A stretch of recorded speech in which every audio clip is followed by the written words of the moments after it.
विज्ञान ने चाहे कितनी भी प्रगति कर ली हो, लेकिन आज भी इतिहास को पूरी तरह से डिस्कवर नहीं कर पाया है। तभी तो आए दिन पुराने शहरों से लेकर प्राचीन वैज्ञानिक उपकरण तक सामने आते रहते हैं, जिनकी एक्सप्लेनेशन सामान्य जनता तो छोड़िए, वैज्ञानिकों के पास भी नहीं है। आज भी दुनिया में ऐसी बहुत सी चीजें हैं जिनके बारे में किसी को कुछ नहीं पता। तो चलिए एक्साइटमेंट की बेल्ट को बांध लीजिए, क्योंकि आज हम आपको लेकर चलेंगे इतिहास की 5 सबसे रहस्यमयी खोजों की तरफ, जिनके बारे में जानकर आप हैरान रह जाएंगे। तो चलिए डिटेल्स में जानते हैं। सबसे पहले बात करते हैं रोमन डोडेकाहीड्रन की।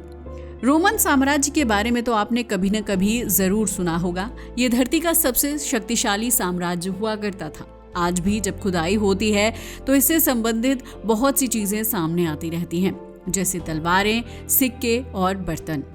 लेकिन एक बार जब रोमन साम्राज्य की खुदाई हो रही थी, तब पुरातत्वविदों को एक अजीबोगरीब कांसे यानी ब्रॉन्ज की वस्तु दिखाई दी।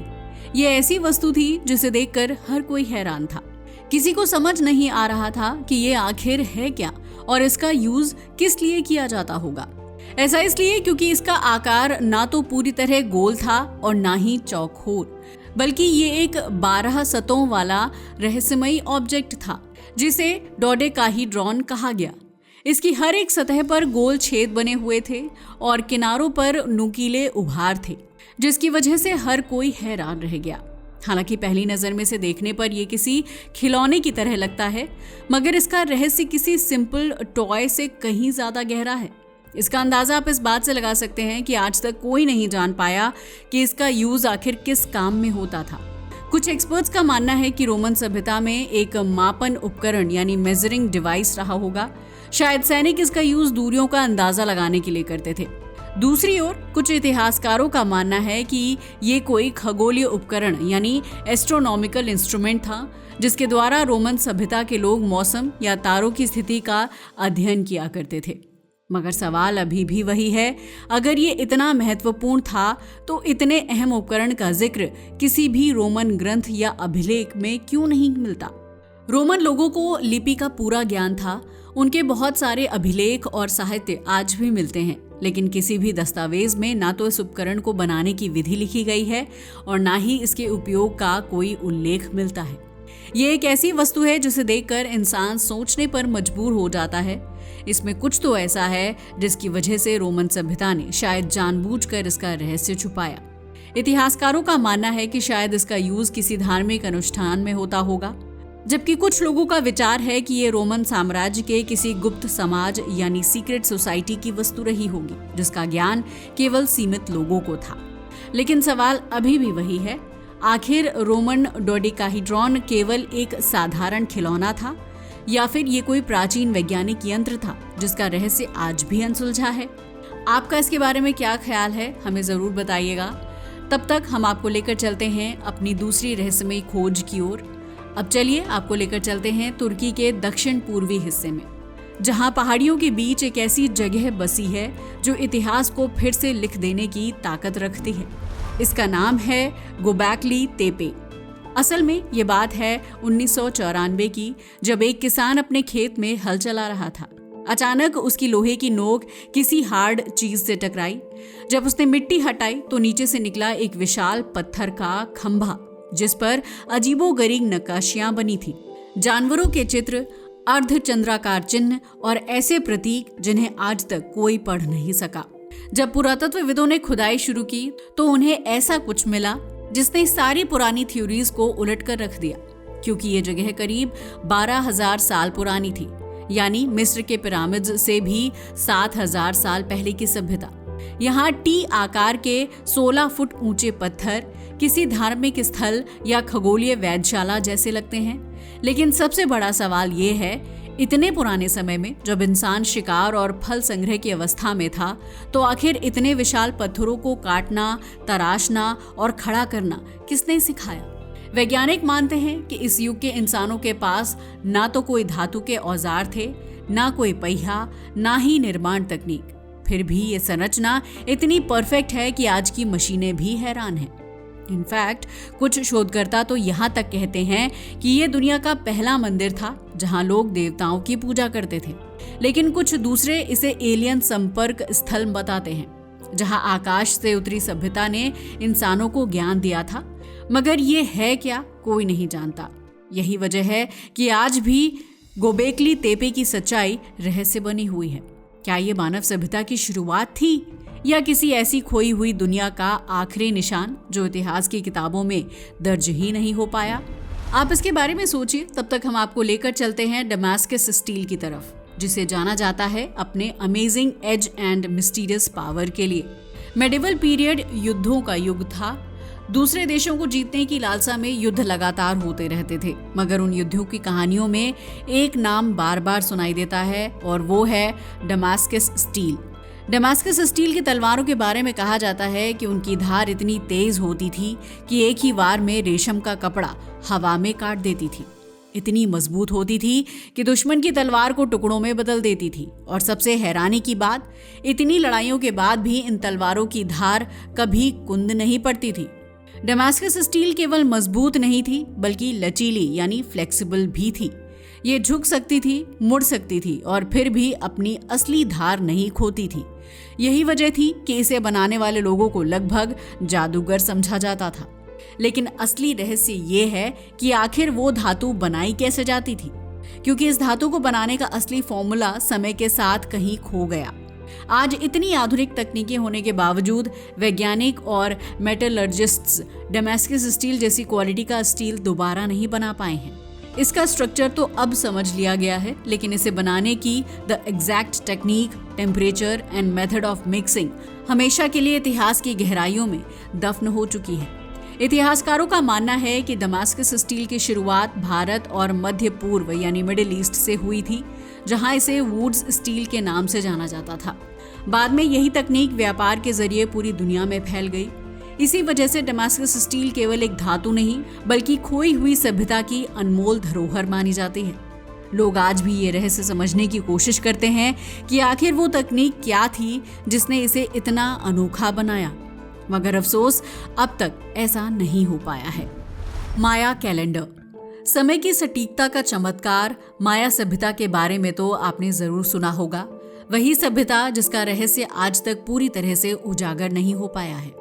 जरा सोचिए, लगभग 1500 साल पहले एक ऐसा समाज था जिसने न सिर्फ समय को मापा बल्कि तारों, ग्रहों और चांद की चाल को भी इतनी सटीकता से रिकॉर्ड किया कि आधुनिक विज्ञान भी दंग रह गया।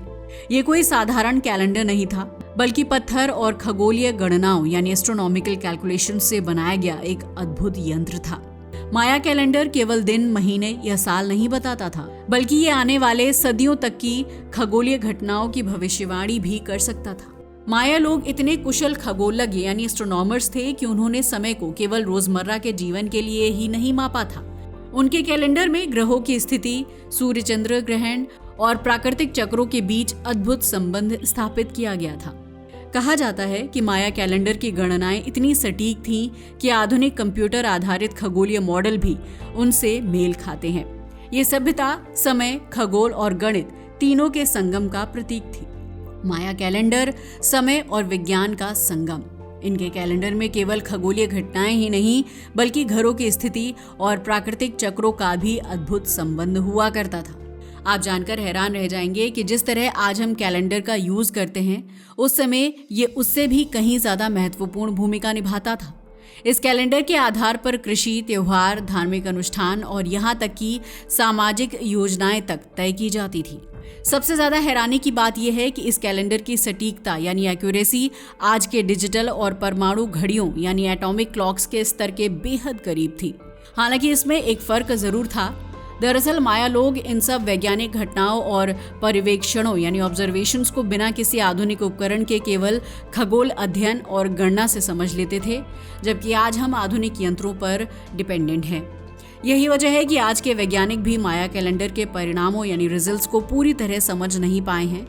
चाहे जो भी हो, इतना तो निश्चित कहा जा सकता है कि माया कैलेंडर केवल समय मापने का साधन नहीं था, बल्कि ये प्राचीन विज्ञान, गणित और ज्योतिष का संगम था। माया कैलेंडर को देखकर ये स्पष्ट होता है कि वो सभ्यता केवल कल्पना की दुनिया में नहीं थी, बल्कि गणना और भविष्य की समझ में अत्यंत विकसित थी। वैसे माया सभ्यता का जिक्र आते ही 2009 से 2012 की वो घटना याद आती है जब कहा जा रहा था कि अब दुनिया खत्म हो जाएगी।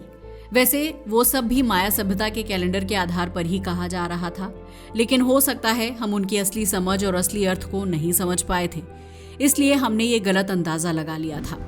इसके बाद आता है लाइट हाउस ऑफ एलेक्जेंड्रिया, प्राचीन इंजीनियरिंग का अजूबा।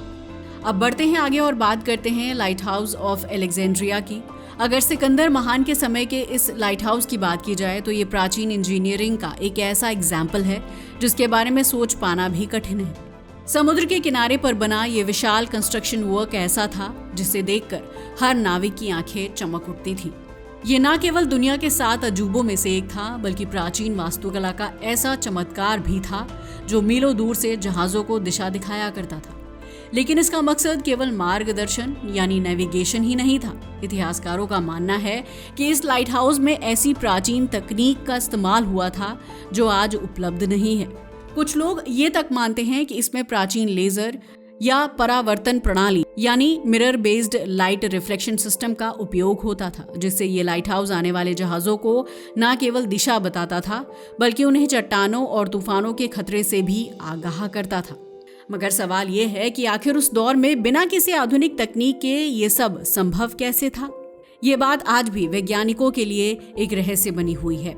इतना ही नहीं, इसकी ऊंचाई, संरचना और प्रकाश व्यवस्था यानी इल्यूमिनेशन सिस्टम इतनी परिष्कृत थी कि इसे देखने वाले दूर दूर से लोग दंग रह जाते थे।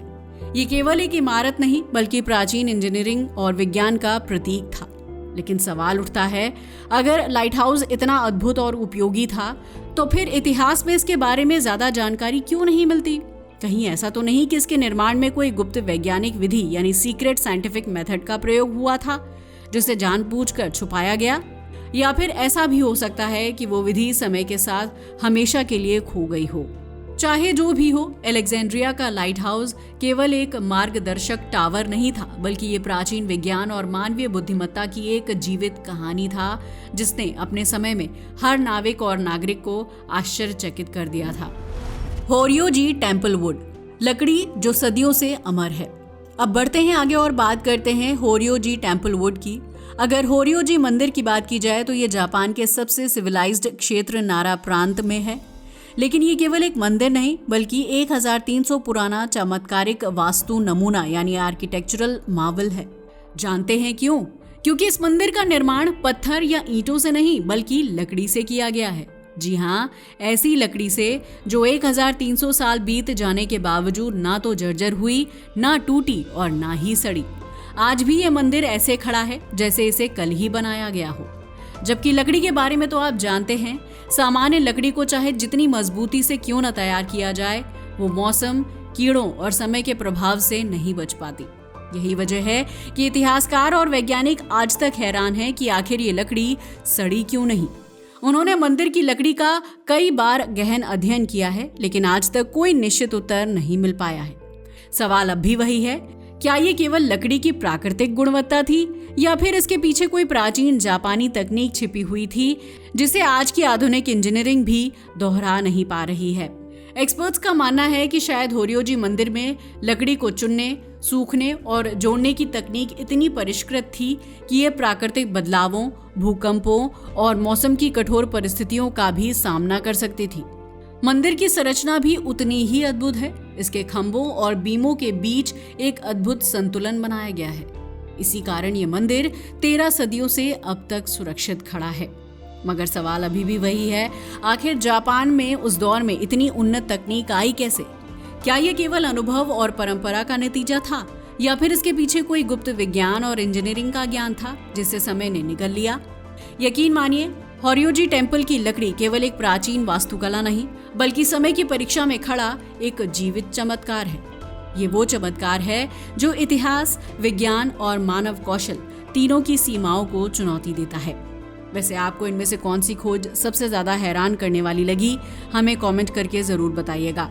आज के लिए बस इतना ही। वीडियो अच्छा लगा हो तो इसे लाइक और शेयर करें और हमारे चैनल को भी सब्सक्राइब करें। जय हिंद दोस्तों।